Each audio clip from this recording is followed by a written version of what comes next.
Let's start, first of all, hometown hockey in Charlottetown this weekend. You'll be hosting events and, of course, the broadcast on Sunday. Prince Edward Island has a great history with hockey, and you know it very well.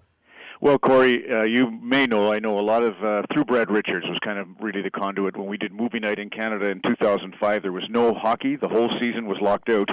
So CBC ran movies every Saturday night, and I rolled into PEI to do an installment of that show, and I met Kathleen Casey, who introduced me to the Hockey Moms, and Brad Richards and Grant Marshall, 2 Stanley Cup winners, were on the island at the time, came by, and one thing led to another, and I swear I've met everybody in hockey, the who's who of hockey. But let me just interrupt for a second to tell you something. If I don't listen to your interview with Corey Hart, who was fantastic, it was a great interview, I don't discover that he has signed Patrick Roy's son, Jonathan, to his record label, and that is one of the most amazing stories, and it gets even crazier. When we do the show this Sunday night, we're opening with my little sort of lame spin-off of Bud the Spud by Tom Connors, who of course was raised at Skinner's Pond. Yeah. And Corey, I don't have to tell you, Corey Hart, who'd never been to PEI in his life until he performed with Shania on the 31st of August, he did Bud the Spud, so you talk about a 6 degrees, and that's how it always seems to be on the island. Man, oh man, this is incredible. Let's continue on the island theme just for a moment. Let's talk about the coaching jobs with Dave Cameron in Ottawa, Gerard Gallant in Florida. What do you think? Well, Gerard, as you know, I was talking to Doug MacLean, and actually I play hockey, another island connection, with a guy named Dave Skierman here in Oakville, Ontario, and he actually coached Gerard when Gerard was just playing 3-on-3 hockey on the island in Summerside, and they said it was hopeless because Gerard would just go whack an elbow and take the puck off everybody, so nobody else developed except Gerard. He was so tough. And he obviously played on one of the great lines in Red Wings history with Steve Yzerman and Paul MacLean, who went to school at Dalhousie and was a wonderful hockey player.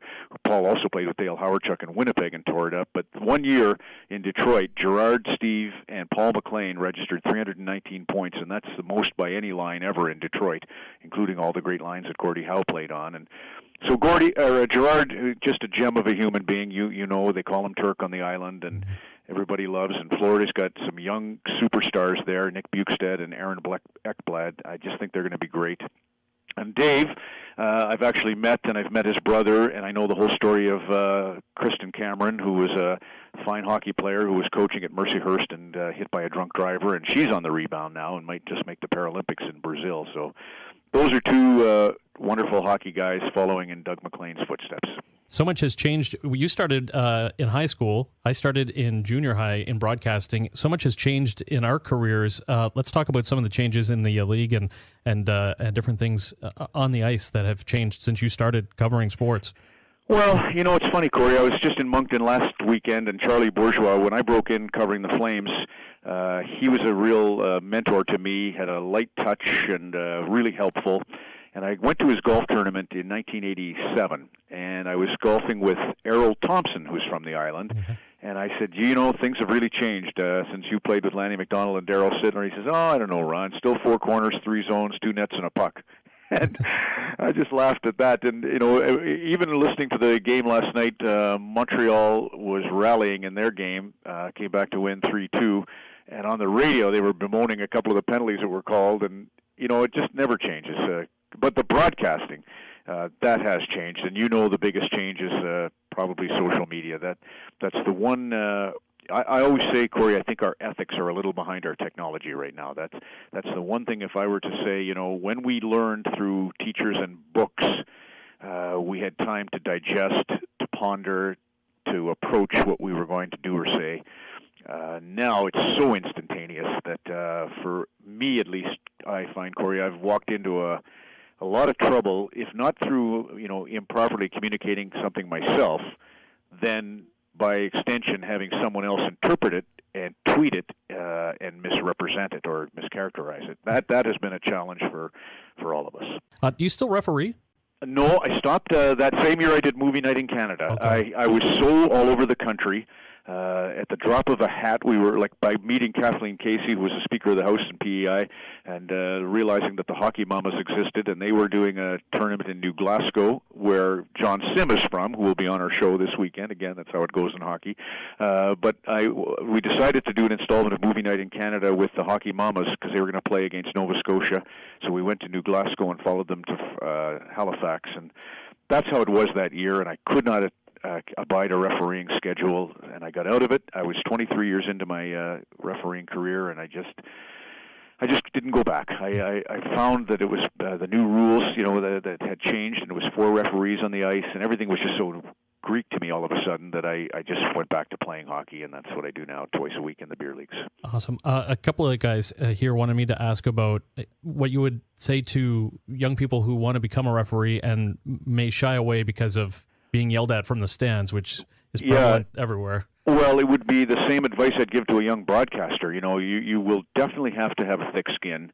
None of us knows everything, so you always want to be listening. You always want to be learning.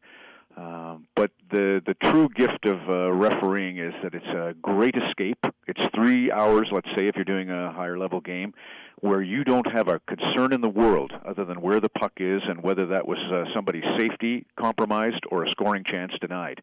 And it's incredibly refreshing. You don't even realize the screaming sometimes because you kind of understand it's part of, it's like playing a new record, and, it's danceable, got a good beat, I give it a 10. And the other person says, I hate it.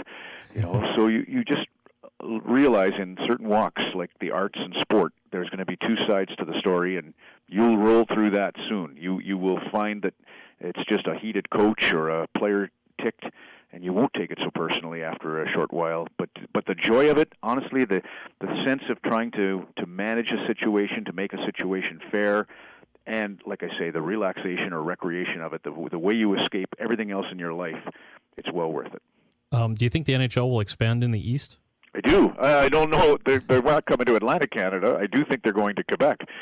So it's just a matter of time, I believe, before the Canadian dollar is swooning. That will put the chill on that for a little while, but I definitely think it's coming to an 8th team in Canada, and it'll be Quebec. A great family event this weekend. You've been on the road since the season started, even probably before for promotional purposes. It's kind of set up the weekend and the matchup with Arizona and Winnipeg. Well, first of all, the Winnipeg Jets have become a real feel-good story this year, Corey. The Paul Maurice going in and coaching has done a wonderful job. They've got a fine defense. They've done a lot of the winning without even having half their defense healthy. They have a remarkable young goaltender in Andrew Hutchison who's been tremendous. They're a real surprise. They may be the second best team in Canada right now behind the Montreal Canadiens. And Arizona is, they're the future. Max Domi, who lit it up and was most valuable player at the World Junior Championships, will be with the Coyotes soon. And they've got some young kids that are excellent, Oliver Ekman-Larsson. But that's our game. And then the show itself, we've filmed at the Sportsman's, is a little establishment in Charlottetown with Brad Richards' best friends, Gary and Mike Kennedy and Trevor Burt, and went out to see Glenn and delight his parents and his wife Rochelle. And so I think we had a really lovely story on Brad, who's a best friend and one of my favorite hockey players ever. We've also got Forbes McPherson, the coach of the UPI Panthers. Doug MacLean is coming to make an appearance, and Jennifer Bottrell, 3-time Olympic champion, and Graham Townsend and John Sim. And so, just a great hockey gathering, real family-forward affair. And I know that's really big with you. Your kids will love it.